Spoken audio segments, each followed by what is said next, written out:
Hello friends! In today's video, we're going to learn how to activate Instagram's new map feature that was recently released. Let's jump right in. Step 1.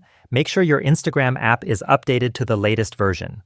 If you haven't updated yet, open your phone's App Store, either the App Store for iPhone or Google Play for Android, and search for Instagram. If you see an update button, tap it right away. I've already updated mine, so I'm ready to go. Once the update is done, open Instagram. To access the feature, go to your Messages DMS, and you'll find a new icon called Map. When you tap it, you'll be able to see your friends on the map, discover nearby places, and find posts or locations shared by people who have enabled location sharing. Next, tap Next, and you'll see privacy settings to choose who can view your location. You can set it to Friends you follow back, Close friends, or Only me. Pick the option that works for you, then tap Share. If location access isn't enabled on your device, the app will ask you to allow it.